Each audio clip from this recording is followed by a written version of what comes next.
Everybody, welcome to what episode are we on now? 6. 6? Lucky number 6. We're doing it. We're doing it. But today, we actually have an audio caller in, and it's our newest edition. Who is it, Daniel? It's none other than George Fama. Oh my gosh. Oh, George Fama of Famous Comics? Yes, that Fama. George, can you hear us okay? I can hear you great. How are you guys doing? Man, we're so happy. So happy you're here, man. I'm happy to be here. Okay, George, well, we got a lot to get into today. A lot of banned and restricted, a lot of 3v3 nonsense. But most importantly, let's go and get started. Who are you? I'm George Fama. I'm the owner of Famous Comics, and a huge Magic fan. Been playing for 20-some years now. Dude, I did not know that. Yeah, George is old, man. He's an old boy. I'm old. Yeah. Nah, he's just experienced. That's right. I like that better. So you've been playing for 20. What's your favorite card? Oh man. Probably Tradewind Rider. Do you know what Tradewind Rider is? No clue. What's Tradewind Rider? Let me look that thing up. Look him up. He was busted back in the day. Is he still busted or is he banned? No, he's god awful. He's an embarrassment. Is this okay? So he's converted mana cost 4. He's blue. He's a 1/4 flyer. Tap 2 creatures you control. Return target permanent to its owner's hand. So Needs to be banned or restricted, in my opinion. It's an unsummoned that kind of sucks. He was on Teferi level years ago. Wow. But I loved him. So Played him in almost every deck. That symbol, that's Tempest. Okay, so Yeah, that Tempest. came out in like the late 90s, right? Yep. Yeah. My brother-in-law has some cards from that set, and I was kind of going through it trying to find, anything valuable. And, man, just the power level of some of these cards, like, compared to now, like, they're not even the same. And then there's certain cards that are just absolutely busted.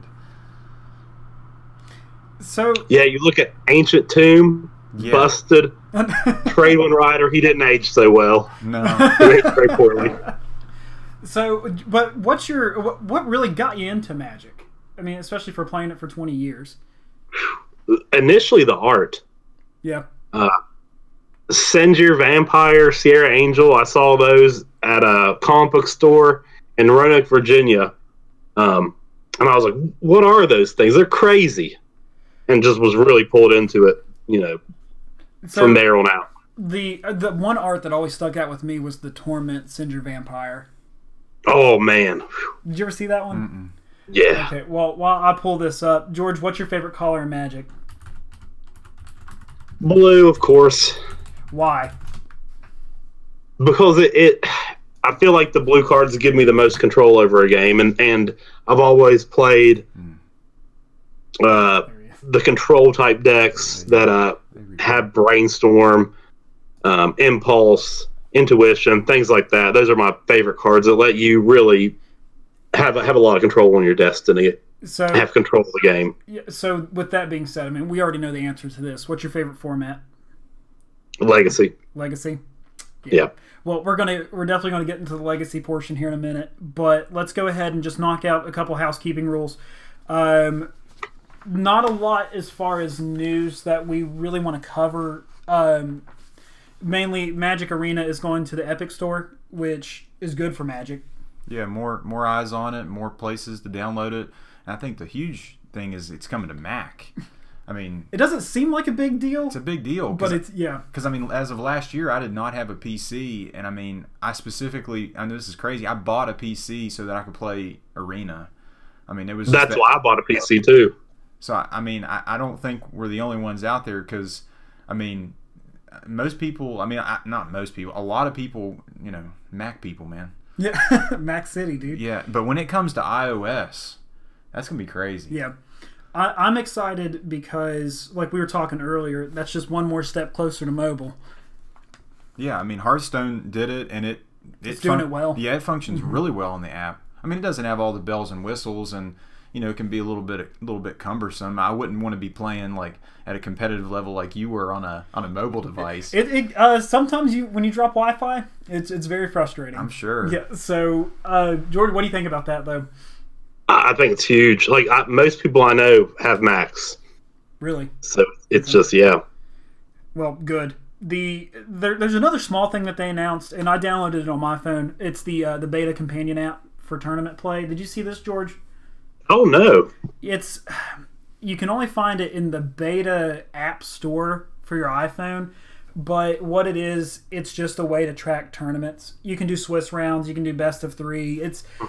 It's real bare bones right now, but it's the start for something. We don't know what yet, but we're getting there. Do you think Wizards is trying to have people do these small tournaments to promote the app more, or what do you think their end game with that is? I think it's going to cut out a lot of headache. At our store, George, I don't know if you've ever used it too. They have to do everything on the computer. This way you can just have it on your phone, and that's it. That seems huge. Well, so Wizards, they mandate that you use their program. Are you talking about like for Planeswalker points, or talking about like it's just keeping track of not? This wouldn't be for Planeswalker points because you just type in player A, player B, stuff like that on it. But how easy would it be to put DCI numbers in there and track them? Oh man, that'd be killer. I mean, that's game changing. Yeah, I think that would be really cool to get some type of player points, some type of earnings from if you played in these events. Does that happen in MTGO or? You get tickets to enter into events, right, George? Because you played more Correct. MTGO than I have. Mm-hmm. Yeah. So you just buy tickets and then you're just kind of lopped into different events and everything. You don't have to put your DCI in for those, do you? No. Okay. I don't believe so. So the other thing that we do have, something small, we have Throne of Eldraine spoilers. Not too many. We only have 3 right now. And I don't know about you, George, but we've been kind of underwhelmed so far I'm excited for the artwork, for what it looks like for drafting, because I think it's going to be cool. But we were looking at this creature. It's a 4-mana creature, has haste, and as long as you control a Rowan Planeswalker, it gets +3/+0. Now, Daniel, what's going to make this creature good? It's a mythic rare. What kind of stats does it have to have? I said it had to be a minimum of a 4/4, but even that's bad. Yeah. I mean, a 4/4 haste that's not mythic rare caliber, and it's very conditional. I mean, you have to control the Planeswalker to even get this boost, and this is a mythic rare. We're assuming that they're right in their spoiler that this is a mythic rare. I don't know. I've got a prediction on this one. Okay, go. I don't know if I might be wrong here, but I'm thinking that may be the mythic for the Planeswalker deck. Do we have a number on it yet? No, we don't have anything on it yet. That's what I thought. So if that would be our mythic rare for the Planeswalker deck, that seems a lot more reasonable to me. But Daniel's completely right on any other. If I get that in a pack, you're mad. I'll be disappointed. He's big mad. Okay, so what do we think about the Planeswalker, though? Have you had a chance to look at it yet? I think it's good. I mean, I don't like red Planeswalkers typically, but I think that one seems strong. For standard. Yeah, the ultimate ability. You gain control of all creatures until end of turn, so it's a... what's the name of the card I'm thinking of? Act of Treason. Yes. Massive Act of Treason. Yeah. But it's got to survive 5 turns to even do that. What's the thing that the pump that gives all red Planeswalkers? Put multiple. Oh, it's the rare Chandra from 2020 that puts loyalty counters on all red Planeswalkers. Yeah, I know what you're talking about. It's like Chandra's belt buckle or something, whatever it's called. Chandra's Acolyte of Flame put a loyalty counter on each red Planeswalker you control. Oh, I thought the Chandra thing did. Okay. Yeah, I mean, that costs 0 for her to do, right? Yeah, and she's a 3-drop Planeswalker. So, yeah, I mean, you could buff it with that. But is the deal 1 damage to up to 2 target creatures? Those creatures can't block this turn. Well, what archetype does this fit in? I mean, this it's not burn. No, it's in some type of creature deck. I mean, that's what they're going for. And obviously, we don't know what standard looks like after rotation, but from what I'm seeing, it looks like elementals, Bant ramp, stuff like that is going to be just killer. I don't know yet, because the only thing that they're revealing has just been red cards. I mean, we have some of the ones from before, but it's just... What do you think about this one, George? Have you seen this one yet? No, what does it do? Whenever Let me look it up. Yeah, whenever it enters the battlefield. It's 5 mana for a 5/2, by the way. Whenever it enters the battlefield, search your library for a Rowan, the Intrepid Spark Mage, reveal it and add it to your hand. So the 6 mana or the 5 mana Planeswalker, you get to search for it and add it to your hand. That seems like a starter deck rare too. Yeah. Right? Seems good. Yeah, like I think that kind of tutor ability is kind of cool, though. I mean, I don't know. What do you think?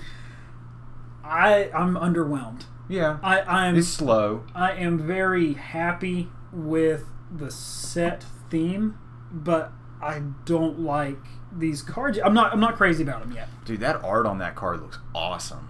Yeah, the art on all the cards look great so far, in my opinion, anyway. But we do have Commander 2019. Let me set up a hypothetical here. Oh yeah, go ahead. What if these are our starter deck rares and planeswalkers, and it's providing, like, for new players, more ways to get your planeswalker out? And I think that's a really good teaching tool. I think the planeswalker is integral to standard. And if that is the case, I feel like they're excellent cards. I argue against planeswalker decks. I think it's kind of misleading to new players because they think they're buying something that is standard ready. Like the challenger decks, I believe, should be kind of marketed as, you know, this is what you kind of want if you want to play. But I understand that not everybody wants to play competitively, and obviously the meta kind of has to be shaped before a challenger deck kind of rises. So, because I mean, you know, a planeswalker deck, I guess it is for the starter, but. I mean, to me, if somebody was just starting out playing Magic, what I would tell them to do is buy that fat pack or that, you know, that 10 booster packs, and you get something like that. $40. The deck builders kit. Yeah. So now I don't want to talk about this too much yet because we're going to come back to this, but they did release Commander 2019, and Daniel's been all about Commander lately. No, I just got the decks and we played a few rounds. Dude, way we were talking about it, Commander makes you happy. I enjoy playing Commander. Okay. Like it's just fun. Like it's not competitive at all. So I do want to come back to that because we did pick a card of the cast, and it is a Commander card. So I do want to follow back up, but this is what we were kind of just skimming the rest of this stuff for. Banned and restricted. This is the topic of the show, in my opinion. Yeah. Well, George, what do you think? I was shocked about two things in Modern. Okay, let me guess. Faithless Looting. Yes. And we got Stoneforge Mystic is coming back. Yeah. I don't know where to begin. I guess we'll start with Get Standard. Hodak out of the way. Yeah, we'll just get Standard going. Whatever. It's back. I guess they want to give it its time in the sun before it rotates out. They even said in their notes, he's only going to be available in best of 3. Was that card in the packs? Like, or did they pull that before it was even released? I don't know because I wasn't. No, he was in packs. Oh, okay. Very, very short time though. I mean, he was there and gone in a matter of weeks, I think. So you might know the answer to this. Are there other cards that say players can't gain life stapled onto a body or another planeswalker other than Tibble? Ooh. I know there's a lot of enchantments, but I can't think of any other creatures. So, like, I mean, like, planeswalkers are more difficult to remove than a creature, right? Yeah, 100%. Yeah. So, like, when they printed Tibble, I mean, that pretty much invalidated the argument that this card is not fair. Like, I mean, it's totally fair. So, is it the fact that it's a 3/3 dinosaur with menace, players can't gain life, and whenever another creature enters the battlefield, it deals 1 damage to that creature's controller? I mean, that's just an effect. Yeah, it's an ETB trigger that's getting I mean, that's just pinging you. I mean, but it triggers spectacle costs. Yeah. Which is cool. But, yeah, what they did say, and I thought this was kind of weird, he's going to be available in best of 3 formats on Arena, but you can't play him in best of 1 because there's already too many good red archetypes for best of 1. Well, red's kind of taking a back seat right now, isn't it? I mean, I think mono red's probably still number 1. I don't think it's number 1 in the best of 3. Yeah, you're right. I think Scapeship is number 1. Yeah, mono red is not really viable in a best of 3 right now. I would not take a mono red deck to a competitive event. Well, someone did, but we'll talk about that here in a little bit. Okay. Okay, well, we all knew it was coming. Hogak. He's gone. We all saw it coming. Yep, rip Hogak. They got rid of, was it Bridge from Below? Yeah, Bridge from Below was first. Is it even worse still being banned? Yes, because that card is ridiculous. Okay. It's not a magic card. No. It's something weird. It's something that just sits in your graveyard and can't even be cast. And if it does get cast, it doesn't do anything. That's bad. So I do want to hold a moment of silence, though, for all of Daniel's decks. Dude, every modern deck I own, except for Tron, I can't even play it now. Faithless Looting is gone. I mean, I'm like shocked. I mean, I know it was like talked about, because the cards that had been talked about were, right, Mox Opal, Faithless Looting, Ancient Stirrings. Those were kind of the 3 cards, and, that's the pillar of, like, Hardened Scales, and the Grixis Sword List, and then, Tron. I mean, I still think Tron could exist without Hardened Scales, because there's other variants. There's Eldrazi Tron and Mono Blue Tron. But, like, Faithless Looting, I mean, it was in everything. Yeah. George, what do you think about Faithless Looting going bye-bye? I really thought it was the brainstorm of Modern. Like, they wouldn't touch it. And I think I'm shocked. I think we were kind of talking about it, like, how cool it would have been to have that on playmats, like, for the event. Yeah. Like, for Standard, it would have been something. Modern, it would have been Faithless Looting, and Brainstorm for Legacy. Yeah, I mean, because, like, when we actually pull up the deck list, like, looking at the Modern metagame, Hogak's gone. Mono Red Phoenix, I mean, can it survive without Faithless Looting? No, because Phoenix, how are you getting it in the graveyard? I mean, there's other cards that do it, but that was kind of the bread and butter. Right. So that gets you 2 in the graveyard. The other ones, I think, only give you 1. And then there's that Reveler, Bedlam Reveler. It tosses stuff. So now then you have Is It Phoenix as well. Is It Phoenix, in my opinion, now is irrelevant. Like, it's done. Which is crazy. That deck was at the top of the metagame for how long? And it was talked about, like, because weren't they thinking about trying to come down hard on that at one point? Yeah, because that was the deck, and then Hogak came out. Mm-hmm. And because Is It Phoenix, it was Is It Phoenix and Tron, if I remember correctly. Well, Dredge was at the top of the metagame too for a while. But I don't. Yeah, and Shadow was there with him too. Yeah. What happened with Shadow, man? What's gonna come back now that it's weird? Tron. Faithless Looting is a common, right? Mm-hmm. One common being banned destroys, because George, you said it earlier. You have 8 copies of Faithless Looting in your deck. Yeah, with flashback. Some flashback is super relevant. Yeah, it's especially in Phoenix. So I mean, is it going to just be a Tron fest now? I think Azorius Control with the next thing we're talking about. All right. Stoneforge Mystic. George, you want to take this one? The card's good. I mean, there's nothing. I mean, I don't know if. I mean, do you think the Azorius Control is the right skeleton to fit? I mean, what do you put in there? You got to have some more bodies because you just can't jam a Batterskull. You need, we don't have Jitte. We have swords, right? Mm-hmm. Batterskull. I don't know. Yeah. Batterskull's the big one, though. Agreed. So, why was this card banned in the first place? Well, I wasn't playing Magic when this card came out, but this is a card that I've heard about. Like, this is like one of those cards you like know about. Okay, George, Daniel and I, we're sitting here around a campfire. Tell us a tale of Stoneforge Mystic and why it was banned.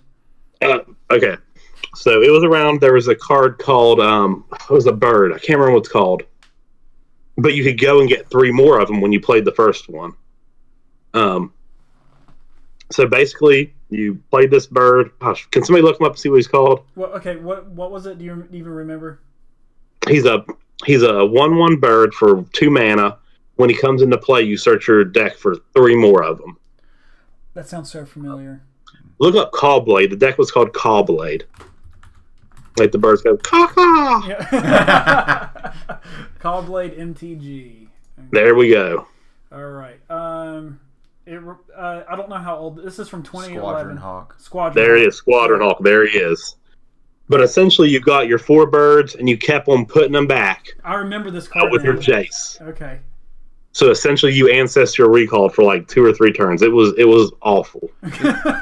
Was this a modern? Is this a modern deck we're looking at? This was a standard deck. It was terrible. Daniel, you're just shaking your head. Dude, that's crazy. And people hated it. It was so powerful. It was. What is this? 2010, 2011? 2011. Yeah. March 1st, 2011. It ran 3 Gideon Juras, 4 Jace the Mind Sculptor, 4 Squadron Hawk, 4 Stoneforge Mystic, 4 Day of Judgment, 4 Preordained, 3 Lightning Bolts, God, 2 Mana Leaks, 3 Spell Pierce, 1 Sword of Body and Mind, 1 Sword of Feast and Famine, and 27 lanes kind of scattered throughout, 3 of which being Celestial Colonnade. So this was right before I started playing Magic. Like, this is... And that's crazy that all that was in Standard at that time. Mm-hmm. So imagine... With fetch lands. Yeah, dude. Okay, so imagine... Silly. Runs 4 Day of Judgments. You go ahead and get your Stoneforge Mystic out. You get your Squadron Hawks. You do your thing. And you keep wiping the board. And then you have 3 Celestial Colonnades to do whatever you want with and equip what you want with. Mm. The crazy thing was you could have a Colonnade with a Sword of Feast or Famine equipped. Yeah. It becomes a 4/4. It was ridiculous. 4/4 creature, dude. Elemental creature with flying and vigilance. And it's still a land. I think swords coming back would be pretty dope, in my opinion. I think those are really cool. Definitely. I just don't know what's going to happen with Modern now. And that kind of blows my mind.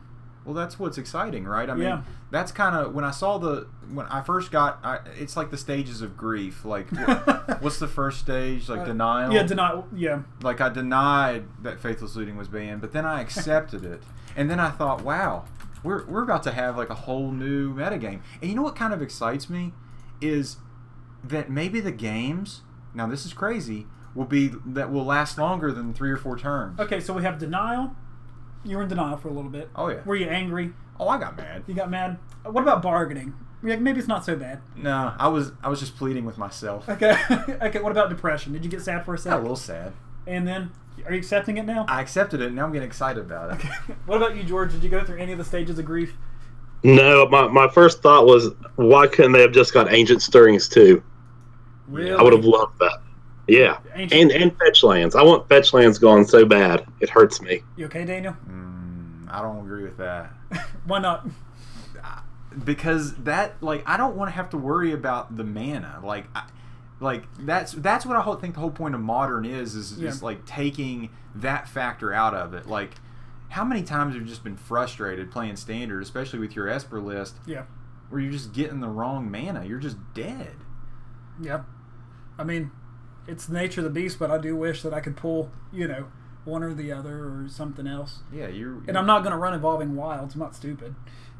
Yeah. But imagine the decks that we would have So if we, because you couldn't play greedy decks. yeah, like you can't splash that third color in just Mm-hmm. because you need something. So, and also, like, from the perspective of, like, so say you don't have this endless budget of money to throw at Magic cards. So you say you invested in a Modern deck and said, this is what I'm going to play for the next few years. Mm-hmm. What does this do to those folks? So long, farewell. But do they not understand that they're losing potential players? Yeah, okay, so like if you didn't have a collection already, Yeah.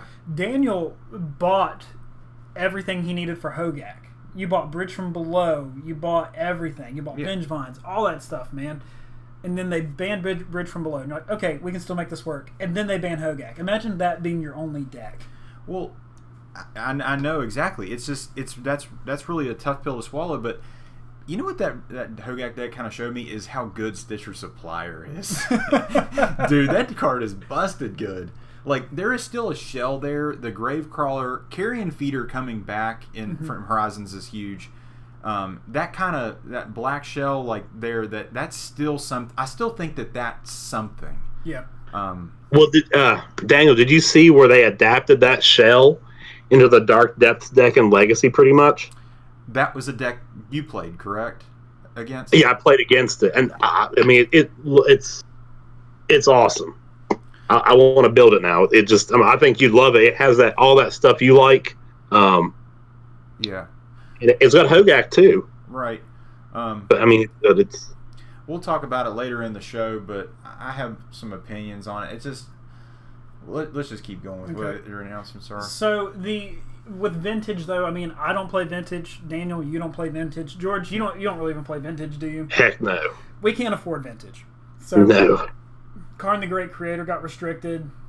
Mystic Forge, and that's the thing. I can't offer up any opinions on this stuff because I don't know the Vintage meta. What if something was restricted in Modern? Is that been done, George, or are you aware of that? Or I believe, like, way back in the day, they used to have a restricted list for Extended, but I think they got rid of it, like, in the mid-90s. See, I didn't think Hogak would get the ban. I thought it was just going to get just restricted. I thought throw one up in just there. One of Hogak, which I think is fair, but, I mean, I guess all or nothing, right? Do you guys want to hear something really crazy? Yeah. Back in the day, all legends were restricted. Wow. Yeah, there was just one of, weren't they? Yeah, you have one in your standard deck even. Are you going to tell us that there was a thing called Mana Burn too? Oh my gosh, yeah. Oh. That was crazy. And then, like, a form of removal was casting the same creature as, or the same legend as your. Yeah, your removal was, they have Elish Norn out. I cast Elish Norn to kill it. Yeah, I'm glad that's gone. Yeah, that's terrible. That's real lame. All right, before we it makes move on, legends bad. Yeah, is there legends anything else that we want to say about any of this other banned or restricted before we move on? Have we spoken our piece? George, you need to say anything else? I don't know. Like I said, I wish we would have had a couple more band. I mean, maybe we're on the right track for a whole new Modern, where Modern just doesn't feel like Legacy Light. Yep. So, side note, I do hope that I can start playing 10 rack again safely. Just throwing that out there. Oh, I think you absolutely will be able to. Because it's good against combo decks. And I don't know what else we're not going to see at this point. You know what I mean? You're going to see humans. I think spirits will come back. Pyromancer, Jund. Oh, yeah, Jund might be the top. Ooh. Yeah, you're right. Because nothing got touched in Jund. Yeah, Ren and 6 may be the next on the chopping block. It's real good in Legacy. Oh, God. It killed me. Okay, let's go ahead and let's segue then. Because that's a good segue. We went to 3v3 out in Richmond, and we played our little hearts out, and we did really well. You know, for that first time being a 3v3. And George, this was your first time coming back playing in how long? Competitively, probably 2.5 years. Okay. Maybe a little longer. So, well, how they had it set up is it was one person played Standard, Modern, and Legacy. I played Standard. Daniel played Modern. George played Legacy. I played Esper Control. Daniel was on Hogak, rest in peace. And George was on Sneak and Show. So, George, we can go and start with you, man. Just tell us what happened. What do we got? My first match of the day, I played a guy from Japan, so there were some language barriers. and I misplayed so terribly. He thought he had messed up and lost the game. Essentially, he cast a brainstorm during my main phase. I intuitioned. He naturally assumes I'm going to intuition for a spell pierce or something to stop him. Some odd reason, I just got in there and got really excited and grabbed show and tells. Showed him to him. And he looks at me and says, okay. I looks at me for another second. And I'm like, brainstorm. He goes, is it my turn? I said, it's still my turn. I said, I know I misplayed. He said, oh, yes, you did. And it will cost you the game. He said that? Yeah.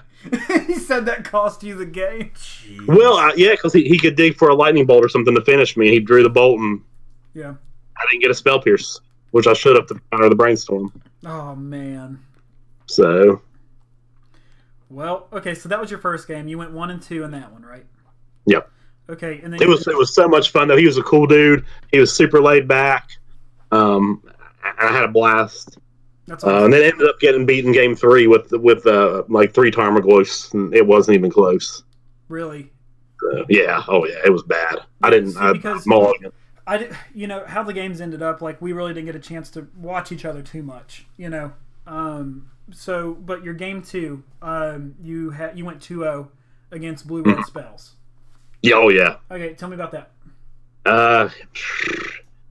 That was where I had some really good plays off my intuition. I intuitioned for what was it? I had to go for, because we were talking about, do we need 3 volcanic islands in the deck? Yeah. Heck yeah, you definitely need them. I had the intuition for the 3 volcanic islands to get the extra red to be able to show and tell. I mean, sneak attack, activate it same turn for a Gristlebrand. My opponent, I don't believe he was really fluent with Legacy. Wasn't really familiar with a lot of the cards. I mean, he was basically just playing a really aggro rug deck. Not rug, but blue-red spells with the Dreadhorde Arcanist, and he had some misplays with it where he could have got a lot more value.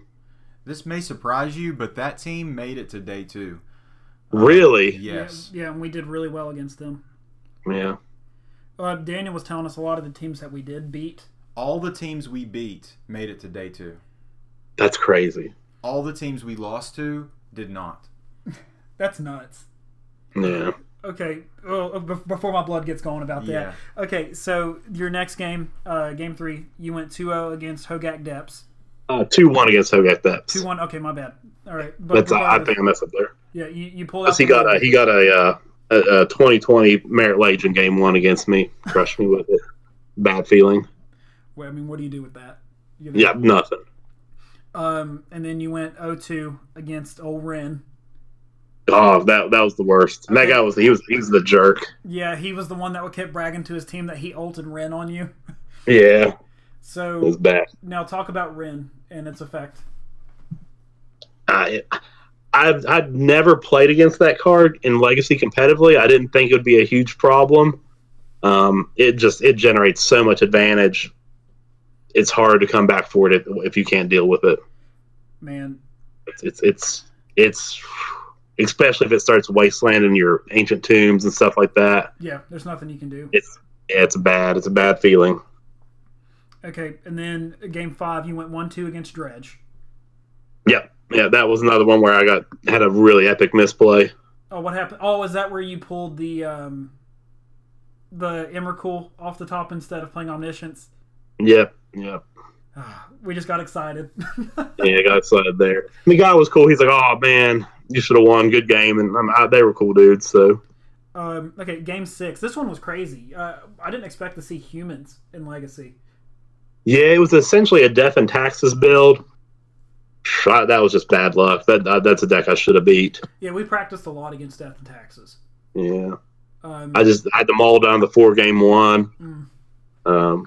In game 2, I wiped his board with a Kozilek's Return and just whiffed on a Brainstorm and a Ponder and a Preordain. Oh, no. Just needed a Show and Tell or a Sneak Attack. Yeah, and it was done. Yeah, it was done. Okay. And that Sanctum Prelate came out. That thing. Yeah, that thing's good. So, your last game, though, you did go 2-0 against Miracles, and we practiced that a lot. Yep, yeah, we played that a lot. and that game stream it was over real quick for you. Yep. All right, so Yeah, Daniel, we knew how that deck looked. let's go ahead and let's move up to modern. Hogak. Yeah. It was, I mean, Hogak, it was kind of a feel bad deck a lot of the time. Like, I mean, if I lost the dice roll, I was already at a huge disadvantage, I felt like. And if the game went past turn 3, I mean, it was just, I usually lost.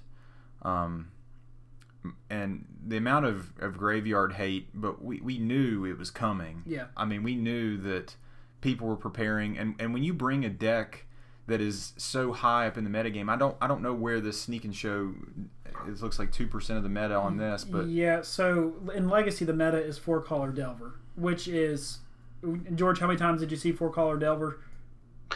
Two variations of it. Yeah, pretty much.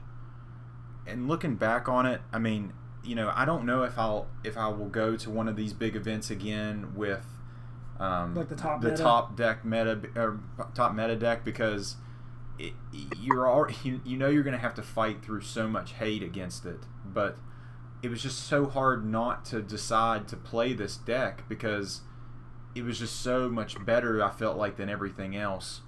And out of my first 3 out of 4 matches, it was Hogak. I mean, first match, it wasn't even close. Like, the deck really kind of showed its chops. I mean, it comboed off turn 2, Hogak turn 2, and Vengevine swung in for game 3, and that's how it's supposed to be. Yeah. But like I talked about earlier, like, if Stitcher Supplier was not in the opening hand, and I had Faithless Looting, like, I always mulled down until I had either Looting or Stitchers.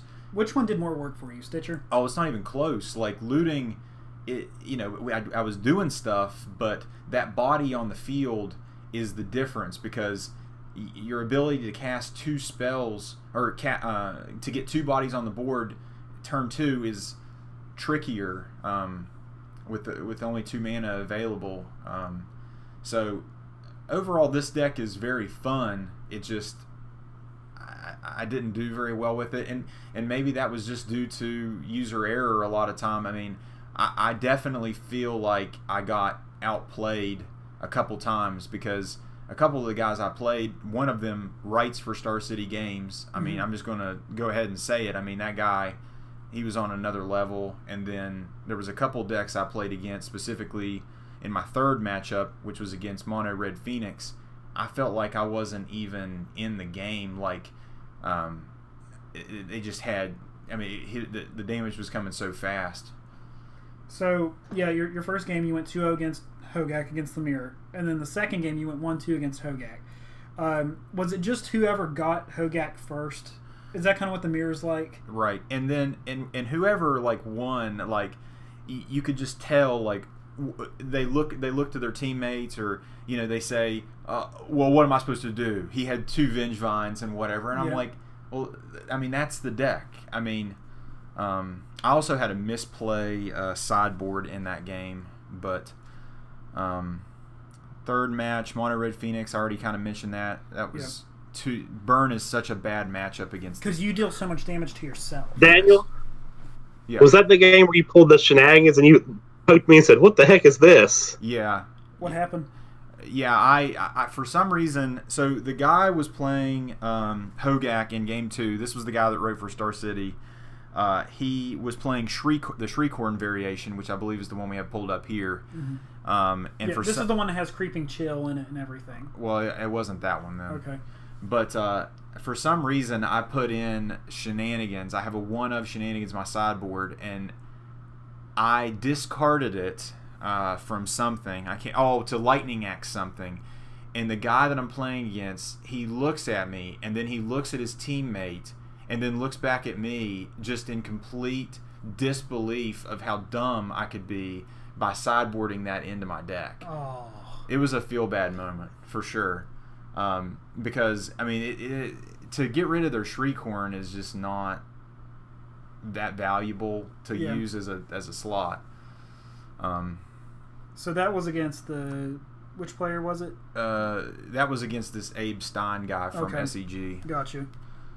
The Mono Red Phoenix, I already mentioned that. The fourth Hogak match, that came down to the absolute wire. I remember that one. So yep.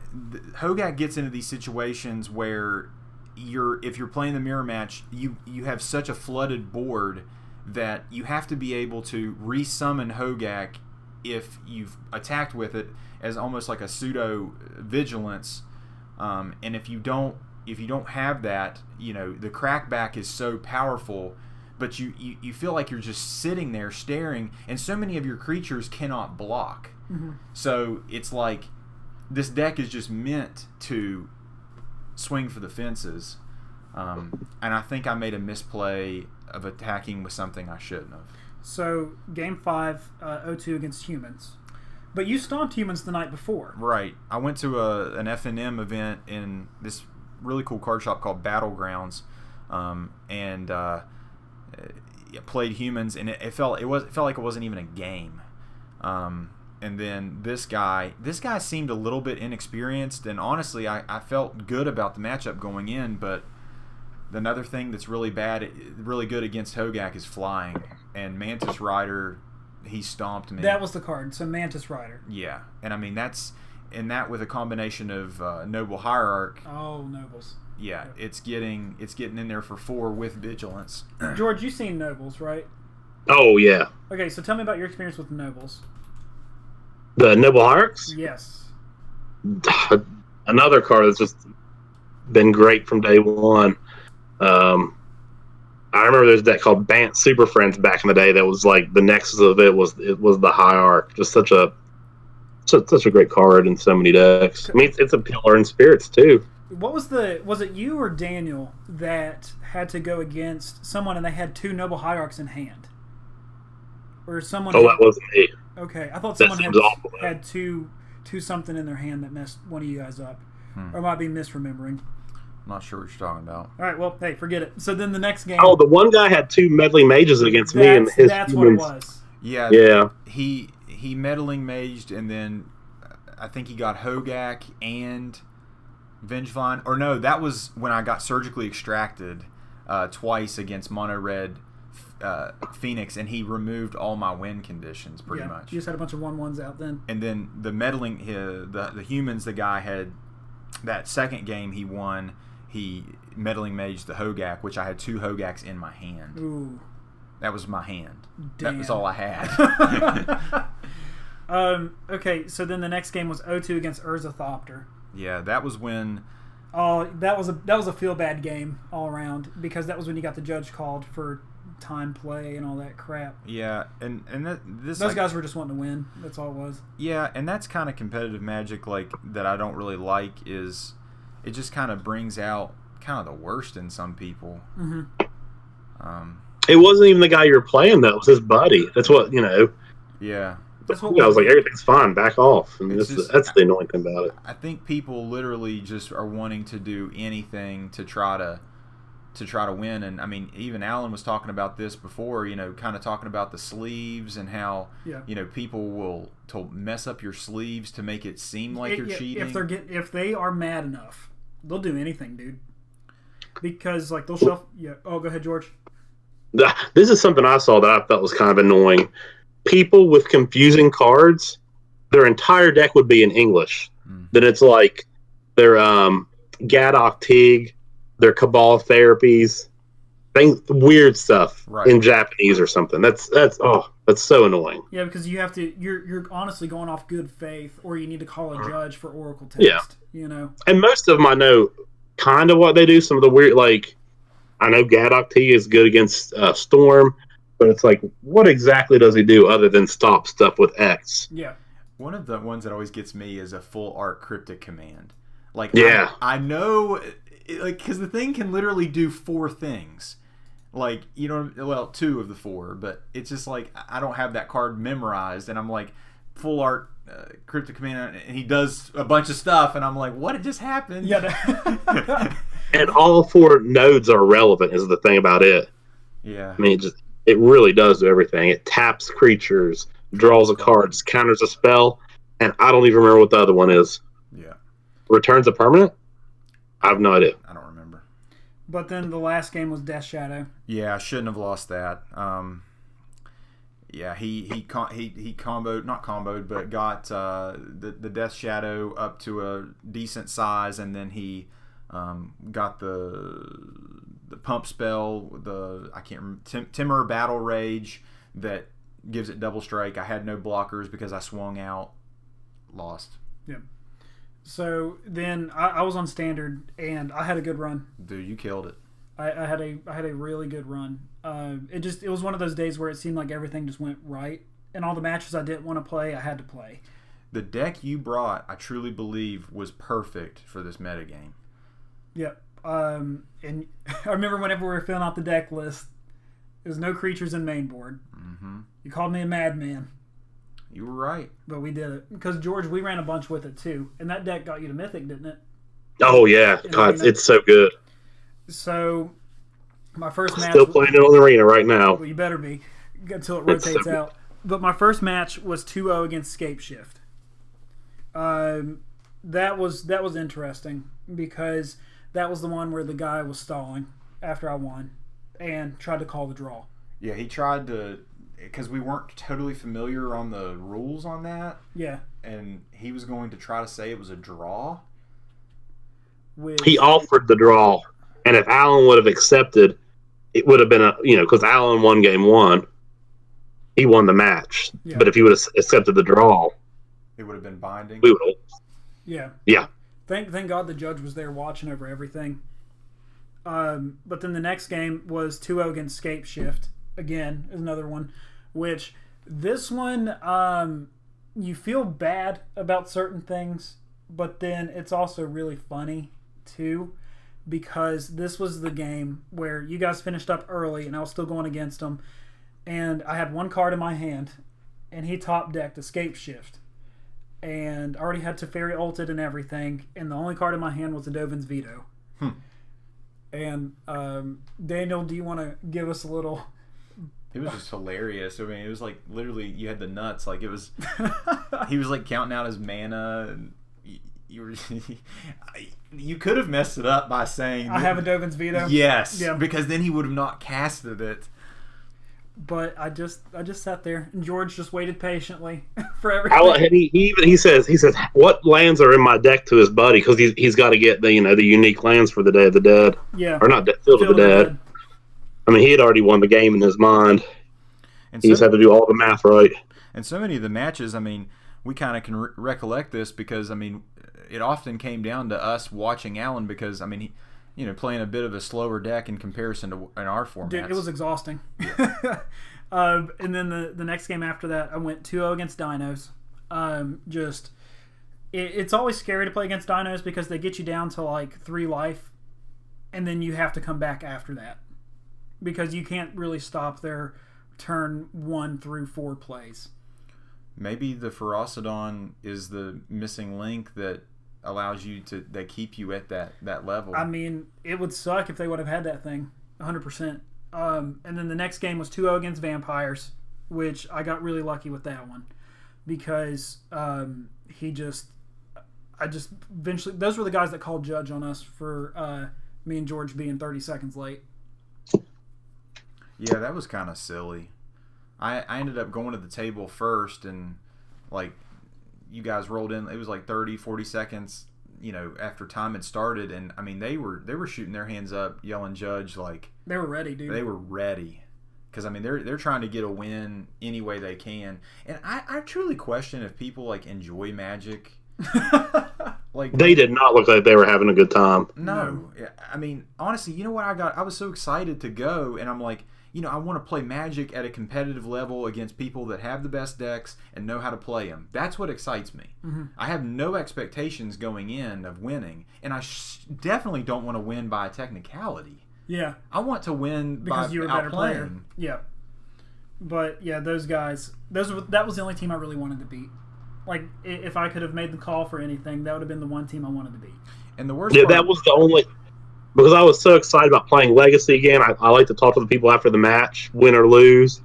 And everybody I played against except for him, walked me through their decks and kind of the changes they had made. I forgot about that guy.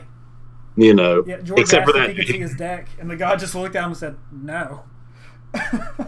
Which matchup was that? That was the dude that ulted Ren, right, George? Yeah. Wow. I said, well, how does your deck work? And he's like, I ult Ren. And I'm like, thanks, dude. I mean, do you think this is indicative of Magic community as a whole, or is this just such a small subset of players of Magic that? Because I mean, if you say you brought somebody new to this event, and you know they were playing Standard, I mean, and they saw this, I mean, would this entice you? I mean, we have already kind of developed a love of Magic. Yeah, and we're kind of numb to this stuff too because we expect it. You know.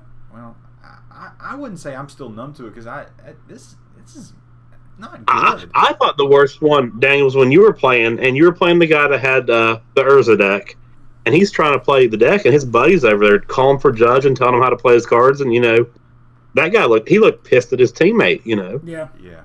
It was. He was trying to play, and he wanted to win. He wanted to beat you. Right. He wanted to prove he had, but it was like the other dude was preventing him from doing that. Oh man, that just seemed annoying. Yeah, so I mean, but for the most part, we did meet a lot of really cool people, and there's something I do want to talk about after I finish up with this. Daniel did a couple side events on Saturday or Sunday, and there was a 6-year-old there. 6-year-old kid, yeah. And, he showed up and he sat down. He put his deck down and he said, "My dad already shuffled it," and I'm like, what? Like my head's going sideways. I'm like, so if a grown man shows up and says, "My deck's already shuffled," what are you doing? You cut his deck, or you shuffle it yourself? Yeah, that was kind of weird. But yeah, but what'd you do? I literally, the judge was standing right there, and I say, "Judge, he said his dad shuffled his deck. Do we care if we just give it a good shuffle over there just one time?" I didn't want to be a jerk, but I mean, he literally could have stacked it. I mean, yeah, the kid. That's a Pokemon play right there. I see that all the time at my store. Do you really? Yeah, kids come in my dad shuffled this. I don't need to shuffle it. And it's the third game of the day, and you're like, your dad didn't shuffle. You played 3 games. Okay, well, I do want to come back to this, but I did go 2-0 against Burn. I mean, that matchup, it is what it is. They run out of gas after a while. They can't keep up with Othakaya. I went 2-0 against Vampires again. And then my only loss of the day, I went 0-2 against Simic Nexus. Man, that round that you played Burn and I played Humans and then George played Dredge, that should have been our bounce back round. We lose round 4. But man, I should have beaten Humans. You absolutely destroyed Burn, and then I think George said that's where he made the misplay. I mean, that's where I had that guy. I had that Dredge deck beat, and that would have been the mat. Yeah, that should have been our bounce back. That was on me. That was awful. But hey, I mean, we win as a team, we lose as a team, and it was fun. But I do want to say Simic Nexus is super annoying. I'm just going to throw that out there. The end. I can't wait for it. Leaves in a month, thank goodness. I know. I'm so excited.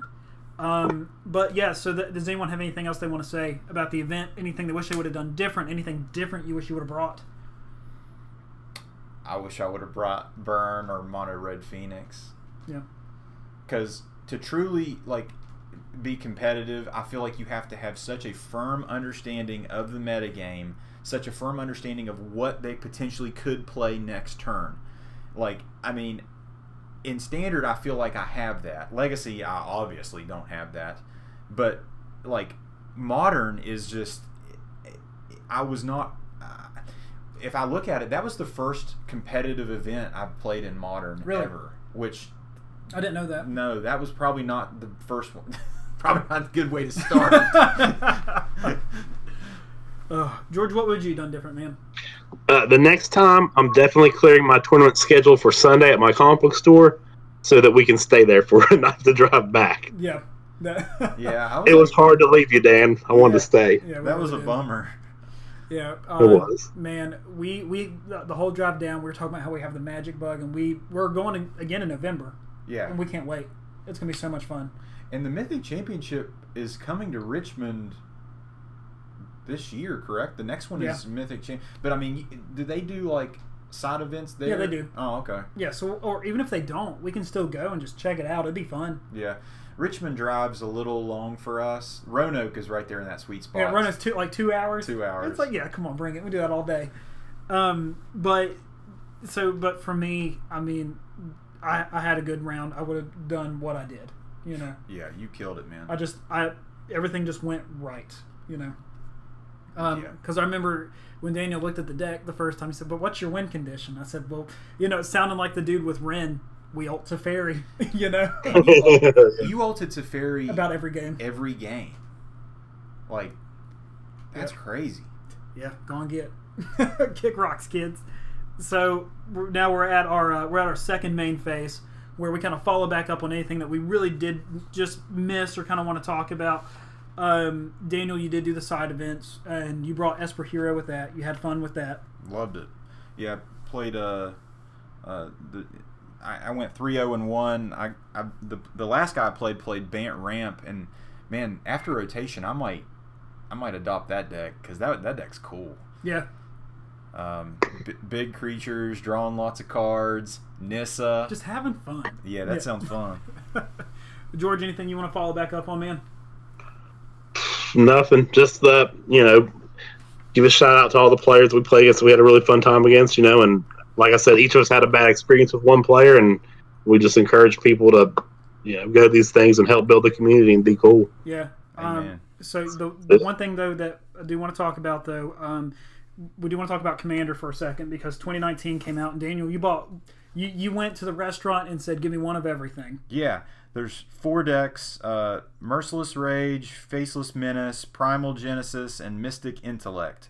So one of them's Rakdos, the other one's Sultai, Naya, and Jeskai. One of them, the Merciless deck, is like a Madness deck. Faceless is built around Morph, the Morph mechanic. That's weird. Have you guys ever? Have you? Yeah, played? It's 3 mana. You face it down, right? Yeah. Yeah. Man, at what point was that in Magic? That was Onslaught, right, George?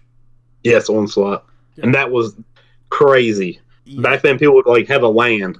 I actually won a tournament game because the guy beat me with a morph creature, and I told him to turn it face up, and it was a land. Wow, cheater! Did he really do that? Yeah. Yeah, that morph does not seem like a mechanic that needs to be in competitive play at all. Hang on a second, George. The guy, what happened after you called him out? He was like, "What?" I'm like, "Turn your card over." He's like, "No." I'm like, "Turn your card over." And I called. It was just at an F&M. Yeah. But still, I mean, man, I was heated. It was a jerk, and I knew he was cheating. Okay. So, I mean, that's jacked I was like, up. "Let's show me that morph." No, so there's certain cards that are busted with morph. And now on the surface it doesn't look good, but it's George. It's the card. It was an Onslaught. It's a 1/1 for 8 mana, and its morph ability. Oh yeah. Mm-hmm. Yeah, it's like a wizard. Its morph ability is it's 3 colors mana. It's a 2/2. Flip it over for 1 blue mana. So people will flip that card over, and they were feeding it to Birthing Pod because its converted mana cost was 8, so they bring something out for 9. That's awesome. Did you guys ever see Exalted Angel? Oh yes. Yes. Yeah. Hang on. That's my jam. So what else we got, Daniel? So we've got a Naya token deck. It kind of draws cards, makes big tokens. Good for new players. And then the Mystic Intellect is that Jeskai flashback. It's fine. You get to cycle through the library. It's budget, like money wise, there's not like a lot of money cards in it, but the deck that I had the most fun with is this Merciless Rage Rakdos deck. It's just super fast, fun, super powerful commander, and it also has this card we've got pulled up right here, and this thing is awesome. George, can you see it on your screen? Oh yeah. The Son of Yawgmoth. Dude, this guy's awesome. Okay, so commander, you have 40 life. Yeah. All right, and then this dude, you can play him on turn 4 and paying, 6 life altogether? Mm-hmm. Yeah, he can be your commander too if you play a mono black deck, but he's in this Rakdos deck, and it's really cool. I really kind of got the commander bug right now because I can play it with the love of my life, my soon-to-be wife, coming up this weekend. This weekend. Crazy. Dude, one love this weekend. Crazy. But it just like, when I'm playing with friends and we're sitting around the kitchen table, I just don't really want to churn out a modern game. That's just kind of not, it's just over before it even gets started. But when I go, like, I would never want to play Commander competitively. I don't think Commander should be competitive. It kills it. Yeah. Yeah. It's not fun at that point. It's like Monopoly. Competitive If you're Monopoly. sitting around playing it to have fun, it's going to be awesome. But the moment it gets competitive, it goes all to heck. Yeah, and I guess because there's just no real consistency in the decks, which I love that. Because every time you play, it truly is something different. When I pick up the Hogak deck, I mean, you're just trying to be the same thing every time. It's all about the name of the game's consistency. With this, it's just... I mean, there's 100 cards. Yeah, it's variability, which is really fun. How many lands do you typically run? These are like 38 to 40. Okay, so you have a 1 in 60 chance then to draw a creature or a spell, something different instead. Right, and then Commander has access to like things like Soul Ring or these Mana Rock things that just, generate... That get your... Because, I mean, potentially if you get a Soul Ring turn 1, Yawgmoth's coming down on turn 2... Mm-hmm. So it doesn't have to be this slow-paced game, but, I mean, you're still doing so much stuff. And then you take into consideration the multiplayer, which, you and I really like doing the two-headed giant I love that stuff. stuff, yeah. And, communicating with other people instead of your communication, like, at these competitive events is, judge? Yeah. I mean, that's your communication. Yeah, he's right. I mean, that's not... It takes the spirit of the game away. Mm-hmm.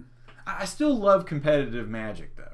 I don't want to say that. Yeah, because you were over it. Like, we finished playing, and you're like, man, this sucks. And then you wake up the next morning, and you're ready to go, man. It's just one of those. It's like a poker mentality or like a gambling mentality where it's like, I had a bad run, but there's always tomorrow. So. Yep.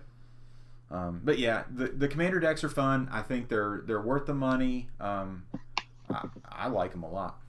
You know what's really good in Commander? What's that? Trade-Wind Rider. There it is. It always comes back. There he is. Trade-Wind Rider. Man, the card's $1.03, man. And that's another thing. It was $25 in the 90s. That'd be like $1 billion now with inflation. And Commander's cheap too. I mean, overall, you can build a good budget Commander deck for like the price of like, one Karn. Well, I mean, yeah, because how much were the Commander decks that you built? The pre-cons, $40 They each? were 40. Their MSRP's $40. Yeah. Yeah. So, yeah, $40 for 100 cards. How many times do you see Commander players having a fight or not having a good time at a shop? They are always the people that I want to go talk to and hang out with. Exactly. Because they're having a blast. They could not care less about competitive Magic. And that's awesome. It is. I just think it's in your blood competition. You think so? Absolutely. See, because I hate competition, actually. But that you love this stuff, man. You love competition. I mean, how you climb the Hearthstone ladder. Yeah, I did do that. I mean, think about the video games you play. I mean, most of them are competitive, right? Almost all of them, yeah. Yeah. But I hate like before we went to these competitions, like, dude, I get nervous. Like, and that was the thing. Daniel, you don't usually get nervous. No. But I was nervous. Daniel got nervous when we went 3-0.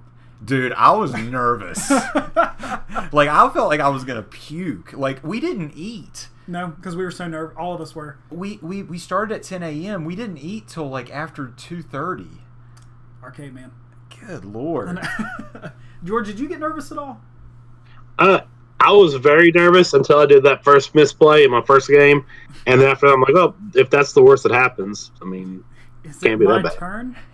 Is it my turn? Oh, no. I should be like, yep, your turn's over. I'm going. Well, I mean, I guess... When he sat across from that dude, I knew this dude was on another level. Yeah, he didn't. He was wearing a blazer. Yeah. Oh, yeah, he was wearing a blazer, wasn't he?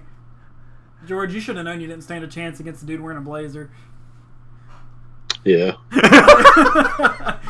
We all should just packed it. I mean, if all three of them would have had blazers, I don't even know if we would have continued with the tournament. Oh, we had The other two dudes were like not like they were bad compared to him. Yeah, did they even know their teammate? That's what I was wondering. Like, did they just put out like a Craigslist ad for legacy player needed? Maybe. We wore our cool jerseys. We did wear our cool jerseys. We looked fly. Yeah, we did look good. George, how do you feel about your jersey? I love it. Are you still Put it on right now. Yeah. You haven't taken it off yet, dude. No, I took it off and washed it, but I just thought I'd be on video, so I have it on. But no, okay. Well, we all should have worn ours anyway. Yeah. We wore them to the card shop Friday, and we were known as the guys with the shirts. Yeah, it didn't go over as well as we planned, I guess. Or, I mean, I didn't know what we expected, but I was let down regardless. Somebody was like, hey, you guys wearing matching pajamas? Yeah. I love the Magic community. And on that note, we bid you adieu. Thank you, everyone, for joining us for episode 6 of the second main phase. We appreciate everything. See you guys.